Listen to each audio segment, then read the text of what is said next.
Quais os melhores instrumentos que podemos utilizar na avaliação neuropsicológica infantil em casos de TDAH? Nesse vídeo do canal de hoje, vou te ajudar a decidir qual instrumento escolher para sua avaliação neuropsicológica em caso de suspeita de TDAH. Lembrando que esse vídeo faz parte de uma sequência de vídeos sobre a escolha de instrumentos de avaliação neuropsicológica que eu estou fazendo aqui no nosso canal do YouTube em comemoração ao Dia do Psicólogo, dia 27 de agosto. Todos os dias, às 17 horas, posto aqui um vídeo e já peço que você se inscreva neste canal e ative o sininho para receber notificações sobre essa sequência de vídeos.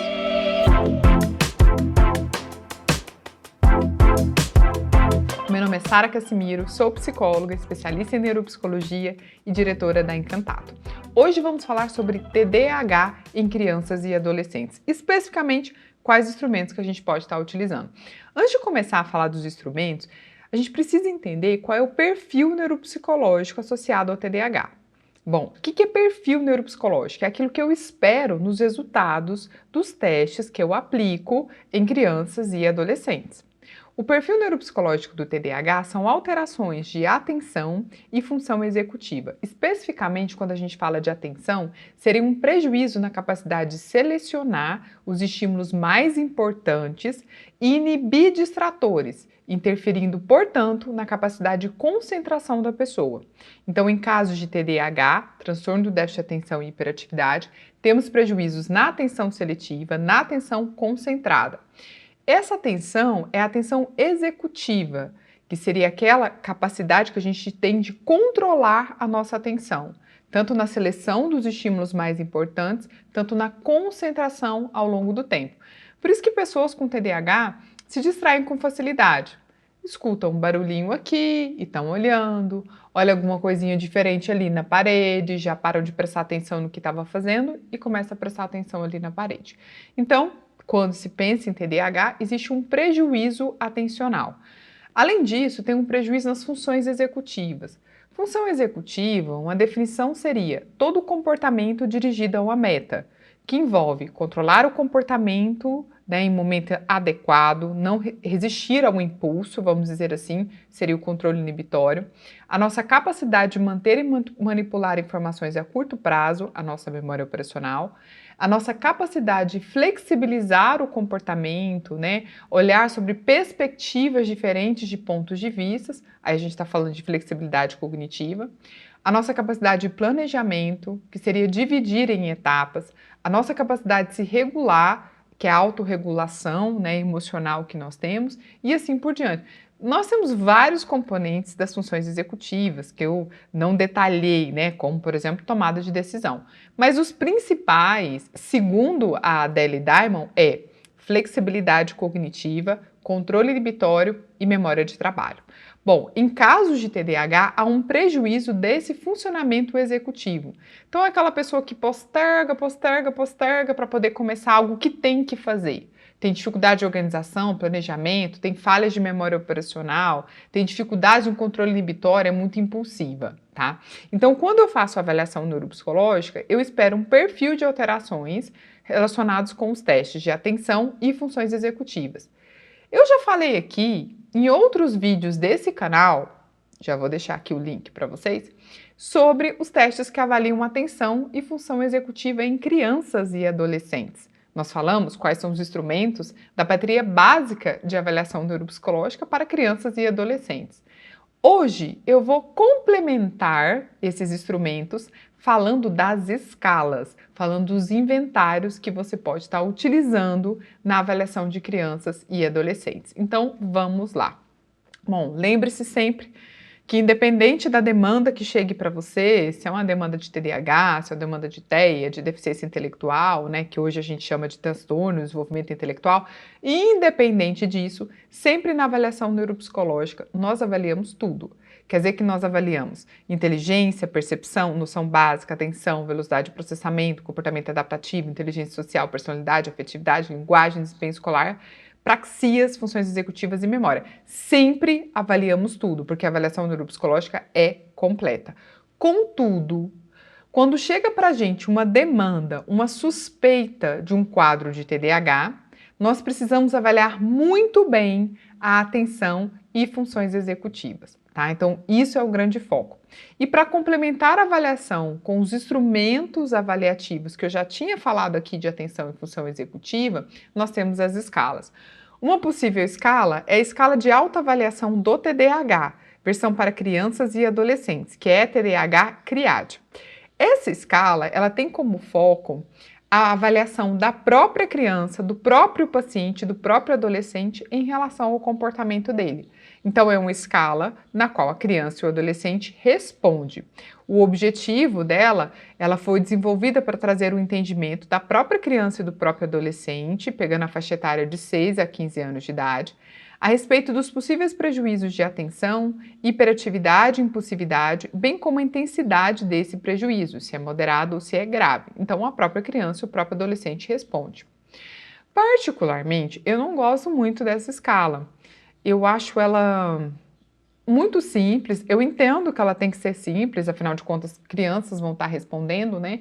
Mas eu acho ela muito simples e muitas vezes a visão da criança e do adolescente assim, tá mais enviesado e a escala sendo muito simples acaba atrapalhando um pouco na detecção desses sintomas aí de desatenção, hiperatividade e impulsividade. Por isso que eu não uso muito essa escala dentro do consultório, tá? Agora, uma escala que eu uso bastante é a escala de autoavaliação de comportamentos infanto-juvenis no TDAH, versão para pais, que é TDAH Pais, que inclusive é a mesma autora ali do ETDH CRIAD, do ETDH AD, que eu vou mostrar, e do ETDH 2, tá? Eu vou mostrar essas outras escalas. Bom, o que essa escala ela avalia, né? Essa escala já é respondida pelos pais, tá? Então, pais de crianças e adolescentes de 2 a 17 anos de idade, e vai avaliar justamente os sintomas relativos a quadros de TDAH. Então, desatenção, hiperatividade, impulsividade. E também avalia alguns aspectos mais comportamentais. Então, o objetivo é avaliar os comportamentos infanto-juvenis em crianças e adolescentes com idade de 2 a 17 anos, em ambiente familiar, tendo os pais como fonte de informação, no entendimento dos possíveis prejuízos de atenção, hiperatividade, impulsividade, dificuldades emocionais e comportamentais, bem como a intensidade do prejuízo existente, se é de moderado a grave, né, ou grave. Bom, essa escala eu gosto demais dela. Eu uso muito no consultório. Eu gosto de fazer assim, eu peço para que a mãe responda uma das escalas, né, essa escala de ETDH Pais, e dou uma outra folha para o pai para que ele também responda essa escala. Eu gosto de que os pais respondam de forma separada essa escala, porque em relação ao filho, sempre a gente tem uma percepção diferente sobre um aspecto ou outro. E eu acho interessante ter essas duas visões, né? Do pai e da mãe. Claro que se a criança, por exemplo, não tem contato tanto com o pai, ou até tem, mas tem outra pessoa também que ela tem mais contato, um padrasto, a madrasta, a avó que mora dentro da casa, sabe? Coisas assim, você também pode pedir que eles respondam, tá? Para você entender as visões diferentes dessas pessoas, tá? Eu acho a escala ótima, ela é bem completinha, tem vários itens, tá? E eu gosto muito. Então, assim, ó, coraçãozinho para essa escala, ETDH Pais. Além da ETDH Pais, nós temos a ETDH 2. A ETDH 2 é uma escala do transtorno de déficit de atenção e hiperatividade em contexto escolar. Então, aqui o foco é você entregar para professores, tá? Para que eles respondam para você sobre o comportamento daquela criança em sala de aula, tá? Então, a faixa etária deles são estudantes com idades entre 6 e 18 anos e quem é o respondente é o professor. A ETDH2, se você olhar no sistema do SATEPSI, né, que é nosso sistema que faz a avaliação dos instrumentos, que nós, psicólogos, podemos ou não utilizar, né? A gente fala que instrumentos favoráveis e desfavoráveis, ela está como instrumento desfavorável. Eu não sei por quê.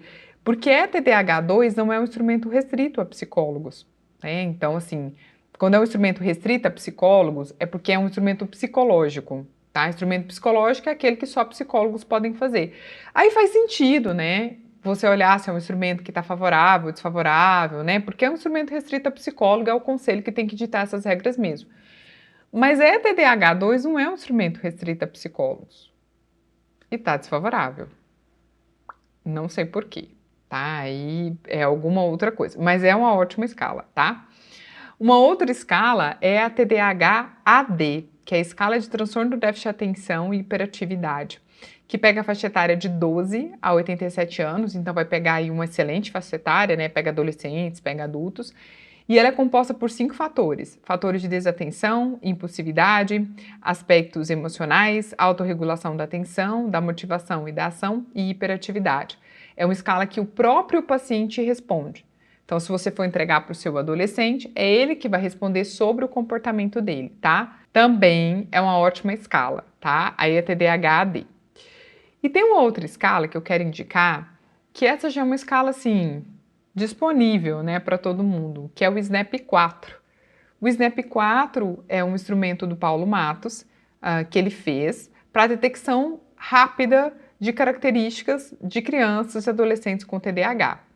Então, a SNAP-4 ela tem vários itens, tem uma versão que inclusive tem sintomas de oposição, tá nesse artigo que eu deixei aqui, a imagem dele, ó, o título é Apresentação de uma versão em português para uso no Brasil do instrumento MTA, SNAP-4, de avaliação de sintomas de transtorno do déficit de atenção e hiperatividade e sintomas de transtorno desafiador e de oposição, né? Seria tanto para o TDAH como para o TOD, né? Transtorno opositivo desafiante. Essa escala, ela tá gratuita na internet, você consegue baixar, você consegue aplicar tanto em pais, né, de crianças que você suspeita de um quadro de TDAH, como também em professores, tá? Tá disponível para que você consiga estar utilizando.